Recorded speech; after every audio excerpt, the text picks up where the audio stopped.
Ya, Assalamualaikum warahmatullahi wabarakatuh. Selamat sore pemirsa JTV, kembali lagi dalam program talk show hari ini. Dan kali ini mengangkat tema adat Aceh dalam bingkai syariah. Bersama kita akan diskusikan di sini ada Bapak Saidan Nafi SHM Hum, PLT Ketua Majelis Adat Aceh. Assalamualaikum Bapak. Waalaikumsalam warahmatullahi. Baik, di samping beliau ada Pak Usman Esos MSI, Katibul Wali Nanggro. Assalamualaikum Bapak. Waalaikumsalam warahmatullahi wabarakatuh. Ya. Ini memiliki dua peran penting. Ini ada Pak Usman sebagai Katibul Wali Nanggro Aceh. Nah, mungkin ini apa Pak Katibul ini? Katibul itu nama lain daripada kepala sekretariat. Kepala Sekretariat. Lembaga Wali Nanggro. Lembaga Wali Nanggro. Baik. Dan tentunya di sini Lembaga Wali Nanggro Aceh sendiri punya peran penting bagaimana adat Aceh ini terus dijalankan di bumi Serambi Mekah ini tentunya sesuai dengan syariat Islam. Tentu di sini juga dari MAA ya ada Pak Saidan Nafi. Tentu di sini juga melihat bahwa apa peran dari MAA sendiri melihat adat Aceh untuk saat ini dan sudah di jalan yang seperti dulukah atau seperti apa ini Pak di zaman milenial ini melihat bahwa adat Aceh dalam bingkai syariah sejauh ini dengan penerapan syariah Aceh di bumi Serambi Mekah ini. Silakan Pak Saidan Nafi. Siap, makasih. Terkait dengan adat di Aceh, memang sudah banyak orang mempertanyakan apakah adat itu masih ada. Ya. Saya ingin jawab gini, karena kita adat ini bersendikan syariat Islam, sepanjang syariat Islam masih tumbuh dan berkembang, adat ini tidak akan pernah hilang. Hanya saja kalau kita melihat adalah yang hilangnya ini semangat ya para pelaku-pelaku tokoh-tokoh adat ini ya dalam hal untuk melakukan sesuatu bagaimana adat ini tetap lestari. Oleh karena itu kehadiran MAA ini perlu melakukan pembinaan lebih lanjut. Nah, ini semangat ini yang perlu kita bangun. Karena memang kalau kita melihat kepada program Aceh Hebat, antara lain adalah Aceh Mengadab disebutkan, adalah untuk mengembalikan Khitah Aceh sebagai daerah Serambi Mekah untuk diimplementasikan sesuai dengan syariat Islam. Iya. Berarti kalau kata-kata mengembalikan bermakna ini kan sudah hilang. Iya. Nah, saya tidak mau katakan bahwa nilai-nilai adat itu hilang. Tapi yang saya melihat karena pengaruh kita tergerus dengan kondisi Aceh, bahwa dengan kondisi ya konflik yang begitu berkepanjangan dan juga dengan pengaruh globalisasi sekarang. Nah, ini kita lihat, ini perlu kita benah kembali di mana semangat para pelaku ini tokoh-tokoh adat ini, pimpinan-pimpinan di lembaga adat ini, supaya ini cobalah kita mengembalikan semangat kita. Ya, bagaimana adat ini ya bisa kita kembalikan supaya tatanan kehidupan Aceh ini ya bisa seperti sedia kala. Karena dengan ada adat ini terkait dengan syariat Islam ini tidak lain adalah rangka untuk bagaimana seni ya estetikanya, cara kita menjalankan syariat ini sehingga ada dengan cara-cara yang santun. Nah, itu dia. Ya, ini menurut hemat kami demikian. Jadi hilangnya bukan hilang nilai, tapi hilanglah semangat karena pengaruh yang pertama konflik yang begitu berkepanjangan, yang kedua dengan pengaruh globalisasi sekarang.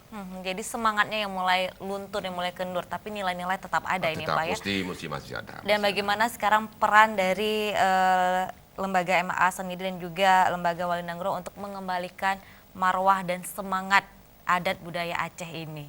Ya, saya coba ke Pak Usman dari selaku Katibul dari Wali Nanggro. MAA dan juga Wali Nanggro merupakan lembaga khusus yang ada di Aceh, tidak ada di provinsi lain tentunya ini. Nah, mungkin peran dari lembaga Wali Nanggro sendiri melihat dengan tetap utuhnya dan menjaga keutuhan adat Aceh ini seperti apa? Seperti yang dikatakan oleh Pak Saidan tadi. Baik, terima kasih. Keberadaan Wali Nanggro benar tadi bahwa Wali Nanggro ini lambang kekhususan dan keistimewaan Aceh. Dalam UUPA dijelaskan bahwa urusan wajib yang menjadi kewenangan pemerintah Aceh yang bersifat istimewa itu ada 5. Itu di pasal 16 dan 17 UPA. Salah satunya adalah penyelenggaraan kehidupan adat yang bersendikan agama Islam. Maka benar tadi bahwa tidak bisa lepas antara adat dan syariat. Yang diperintahkan itu adalah yang bersendikan Islam. Posisi Wali Nanggro sebagai pembina kehidupan adat, tentunya ya perlu punya peran yang sangat strategis dan luas. Ya. Karena di sana selain daripada dalam rangka membina keutuhan kehidupan masyarakat hukum adat, juga membina lembaga-lembaga adat, dan sesuai dengan pasal 398 UPA ada 12 lembaga adat. 12 lembaga adat. Ya, 12 jenis, bukan 12 jenis lembaga adat. Baik. Dimulai dari Majelis Adat Aceh MAA ya, sampai dengan ke Jerumblang sana. Nah, ada 12 lembaga adat yang harus dibina. Ya. Nah, dalam rangka pembinaan ini tentunya yang kita lihat tadi bahwa sebagaimana disampaikan oleh Pak Ketua MAA, ini kan ada pengaruh luar bahwa tergerus dengan arus globalisasi, persoalan konflik tadi. Sementara nilai-nilai itu masih ada. Oleh karenanya upaya yang dilakukan oleh lembaga Wali Nanggro bagaimana menyusun atau membuat standar-standar ini. Standar keaslian yang adat, yang islami itu seperti apa. Selama ini kan kita diperintahkan untuk melestarikan. Konsep melestarikan kan menjaga keaslian. Ketika yang asli itu yang belum kita tahu, dipastikan kita sangat sulit untuk melakukan pelestarian. Oleh karenanya, sesuai dengan amanat UPA pasal 99 itu diamanatkan bahwa pedoman adat yang berlaku umum untuk Aceh itu disusun oleh lembaga-lembaga adat atas pertimbangan Wali Nanggro. Jadi Wali Nanggro akan memberikan pertimbangan terhadap pedoman-pedoman adat yang disusun oleh lembaga-lembaga adat. Tentunya lembaga adat ini dikoordinir oleh Majelis Adat Aceh. Saya pikir posisi lembaga Wali Nanggro seperti itu. Baik. Artinya masih juga dikoordinir oleh lembaga ataupun majelis adat Aceh di sini. Ya. Nah, artinya di sini juga majelis adat Aceh punya peran yang sangat penting dalam tetap melestarikannya adat Aceh, tetap mengukuhkannya adat Aceh ini, sehingga di zaman yang seperti ini, zaman milenial ini boleh dikatakan ya, kita masih merasakan adat Aceh ini berlaku di setiap liku kehidupan masyarakat kita. Apakah ini juga masih berlaku ini Pak Saidin, seperti apa? Oh ya, mesti berlaku, wajib berlaku itu. Makanya tugas MAA ini untuk melakukan pembinaan ini, seperti dikatakan oleh Pak Katibul Wali tadi, itu terhadap seluruh lembaga-lembaga adat, yaitu 12 lembaga adat itu perlu dilakukan langkah-langkah pembinaan yang konkret. Terutama sekali dalam rangka untuk bagaimana sumber daya manusia yang mengelola lembaga adat ini betul-betul punya bekal, punya semangat, punya wawasan, bisa membangun komunikasi dengan berbagai pihak. Ini baru-baru. Contoh saja kita melihat bahwa contoh yang terkait dengan peradilan adat sekarang. Itu tidak lain kalau kita melihat ya kembali kepada syariat, di mana apabila ada berseteru dua pihak, ada bersengketa dua pihak, damaikanlah mereka, kan itu. Makanya dengan peradilan adat ini memang yang kedepankan adalah usaha-usaha untuk mendamaikan, untuk menyelesaikan. Beda halnya dengan peradilan umum, di mana mereka dalam hal menghadapi sebuah sengketa, sebuah perkara itu, mereka memutuskan perkara, senang tidak senang ini keputusannya. Sementara di peradilan adat, dengan penuh santun, dengan penuh kedamaian, itu melakukan upaya-upaya damai. Sehingga kedua belah pihak itu sama-sama senang. Ya, sama-sama senang. Baik. Nah, ini satu hal memang itu syariat. Karena memang perintah syariat, damaikanlah mereka. Makanya dengan kondisi ini, alhamdulillah, untuk Aceh ini sudah ada suatu kebijakan daerah di mana antara Kapolda Aceh, Gubernur Aceh, Iya. dan juga dengan Ketua MAA itu sudah pernah menandatangani keputusan bersama terkait dengan pelaksanaan perhelatan ini, yaitu tertanggal 20 Desember 2011. Nah, inilah kita bersama-sama dengan kerjasama dengan pihak Polda, sekarang kita turun ke lapangan, ya menata, ya membina seluruh lembaga-lembaga yang terkait dengan perhelatan ini. Antara lain misalnya lembaga adat yang dari kampung, di Iya. mana ketua majelisnya Pak Geci ya, Pak Iya. Geci, panitranya Pak Sekdes. Sekretari Kampung, Baik. dan ada anggota-anggotanya. Begitu juga tingkat mukim, perhelatan tingkat banding. Juga demikian. Inilah yang sedang kita memberikan, membahani, membekali mereka, menyemangati mereka bahwa negara saja ini sudah memberikan, sudah ada legalitas, sudah ada payung hukum bahwa terkait dengan itu kita harus laksanakan. Bahkan seperti saya sampaikan tadi yang menyangkut tentang pasal dari Undang-Undang 11 2006 tentang pemerintahan Aceh, pasal 98 ayat 1, di mana lembaga adat itu adalah merupakan wahana partisipasi masyarakat dalam rangka membantu pemerintah Aceh dan kabupaten kota untuk menciptakan keamanan, ketertiban, kerukunan, dan kedamaian di tengah masyarakat. Di ayat ini disebutkan seluruh persoalan sosial, ya, Iya. itu diselesaikan oleh lembaga adat. Nah, ini kan menarik ini. Iya. Jelas itu undang-undang.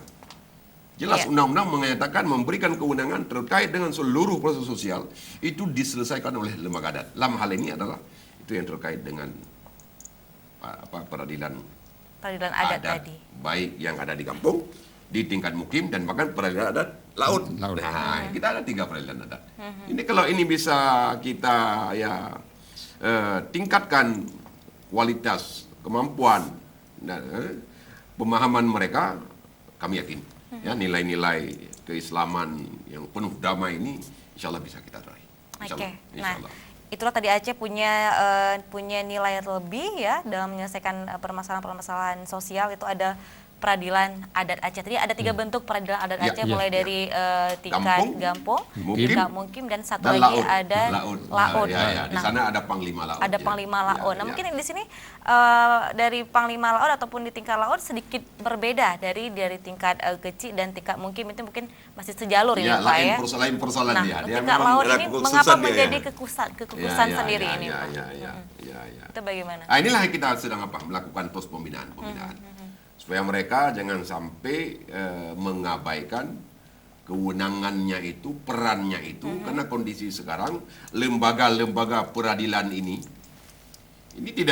tidak hanya sebagai di dalam posisi partisipasi, tapi justru lembaga-lembaga ini punya fungsi dan perannya itu memang Iya. bukan partisipasi, tapi peran memang harus di tangan mereka, kewenangan ini harus dijalankan. Nah, sebenarnya dalam menyelesaikan sebuah permasalahan harus punya keahlian khusus bagi yang memimpin peradilan adat, apakah gecinya kalau untuk tingkat geci dan juga tingkat mukimnya, apakah ini juga ada semacam pelatihan-pelatihan khusus ini Pak untuk geci, imum ataupun panglima laut. Ya. Ini yang sedang kita lakukan. Bahkan itu kita buat simulasi bahwa Adanya simulasi. bagaimana penanganan-penanganannya ini. Hanya saja sekarang terkait dengan sumber daya manusia. Baik. Kita tidak menampik bahwa ada kekurangan-kekurangan. Karena kondisi sekarang baik geci dan mukim ini di pundaknya itu ada 2 label. Baik sebagai komandan adat dan juga sebagai pemerintahan. Ya. Nah, ini kadang-kadang di tengah-tengah masyarakat waktu pemilihan untuk mencari sosok seorang geci ini kadang-kadang lebih berat kemampuannya di pemerintahan. Dia tidak mampu di bidang adat. Maka inilah ya ketidakmampuan, kekurangan ini, maka tampil kami ini. Tampil MAA, tampil Wali Nanggro. Ini untuk membenahi semua Ya. supaya mereka punya kapasitas, punya kemampuan, dan dia paham bahwa ini adalah memang kewenangan mereka, peran mereka. Itu undang-undang sudah memberikan legalitas demikian. Baik, artinya juga terus diberikan pembinaan bagaimana menyelesaikan permasalahan ini Terus menerus, melalui peradilan adat ini tadi. Benar. Dan peradilan ini juga sudah disetujui oleh 3 pejabat penting daerah, ada Kapolda, Gubernur Aceh, dan juga Ketua MAA MAA. sendiri, Ketua MAA sendiri, Ya. sehingga Polda pun mendukung ini. Setelah ada permasalahan diselesaikan dulu melalui peradilan adat. Bahkan kami tambah sedikit lagi. Bahkan jauh sebelum ini persoalan muncul, Iya. kita juga ada program Polmas. Perpolisian Masyarakat. Perpolisian Di masyarakat. mana ini kita kerjasama dengan Polda. Ya, ini Ya, program dengan pihak dari kepolisian. MAA Ya, sendiri, ya, Pak. ya, dengan pihak kepolisian. Di mana dalam hal ini yang dilakukan dengan Polmas ini adalah dalam rangka untuk pencegahan dini. Nah, dan ini ada FKPM ya, forum FKPM. ya, kemitraan polisi dan masyarakat, di mana beban ini dibebankan kepada pundak Tuhapun. Baik. Nah, berarti Tuhapun ini bukan apa sembarang orang Tuhapun ini. Maka kita harapkan Tuhapun ini sebagai lembaga legislatif ya, yang legislasi, pengawasan kan, ini harus berperan. Baik. Harus berperan. Maka kepada mereka diharapkan supaya ini lebih leluasa, supaya ada payung hukum, tidak ada proses di kemudian hari, maka segera di kampung-kampung itu harus melahirkan yang namanya Rusang-Rusang Kampung. Baik. Yang mengatur tentang aturan-aturan yang terkait dengan misalnya pelaksanaan syariat Islam, ya kan? Kemudian ketertiban kampung, usaha ekonomi rakyat, apalagi mumpung sekarang sedang ada dana-dana desa yang begitu melimpah, ya Baik. tolonglah dana ini juga disuit kepada untuk pembinaan demikian. Baik. Hanya terpikir menyangkut tentang infrastruktur. Tidak Moral dari segi bangsa rusak fisik terus juga gitu, Pak ya, tapi ya, juga dari ya. segi SDM-nya yang terus ditingkatkan. Benar. Baik. Ya, dan pemirsa di rumah kita akan lanjutkan lagi bincang-bincang kita usai pariwara berikut ini.